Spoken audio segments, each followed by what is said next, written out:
Well, just to give you an indication of some of the latest figures coming out of the Kenyan Independent Electoral Commission, Mr. Uhuru Kenyatta's leading at about just over 5 million votes. Mr. Odinga behind him at 4.425 million votes. And the reporting constituencies, those are the constituencies that they've gathered and tallied thus far, 233 out of 291. So still a fair amount to go, but a lot of hope that it will end today. Joining me now live is human rights lawyer and activist, Mr. Maina Kiai. Thank you so much for your time. Thank you very much.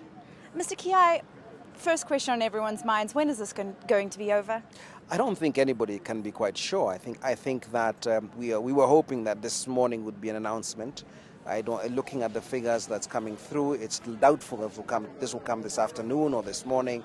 So I suspect it'll be sometime late today or early tomorrow morning, the results. Mr. Kiai, earlier today, a consortium of NGOs, some big NGOs here in Kenya, human rights activists, etc., held a press conference saying that they were going to challenge and take an application to court, saying that they were not happy with the IEBC's verification process. First of all, do you agree with this? Do you think it's necessary? And second of all, what exactly were they not happy with involving the verification process? I haven't seen the papers that have been filed in court, but I do know there's been a lot of unhappiness with the process as it's gone on with this election.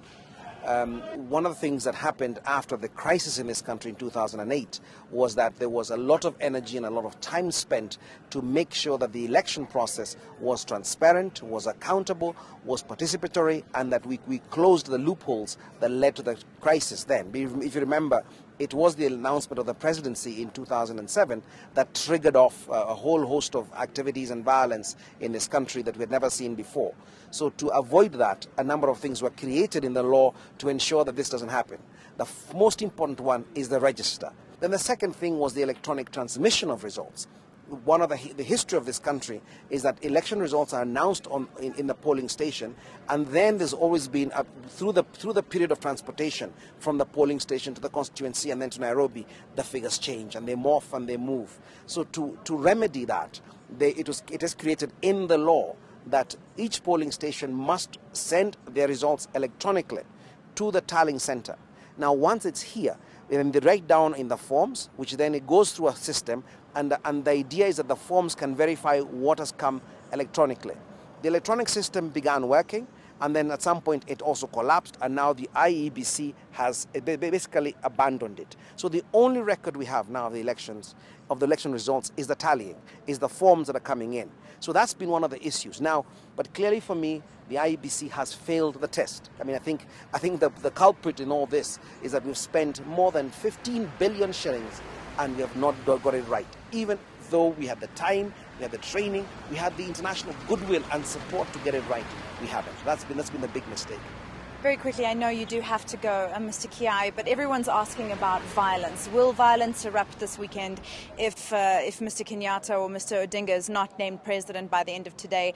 And indeed, if it goes to a runoff, what then? What's your sense of that? I don't think there'll be violence in the same way we saw in 2007, 2008. I don't think there'll be that. I think it's clear that every candidate has said that if they're not happy, they will take the process to court.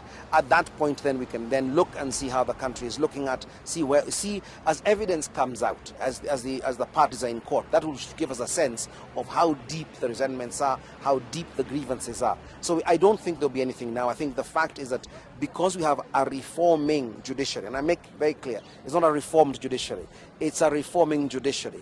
The eyes of the country in the scrutiny should be on the court, the Supreme Court especially, that whatever decision it makes it rationally and in a well-reasoned manner. And I think that's an important thing. Fascinating insight on that transparency. Thank you so much for your time, Mr. Maina Kiai. He is a human rights lawyer here in Kenya. Back to you in Johannesburg.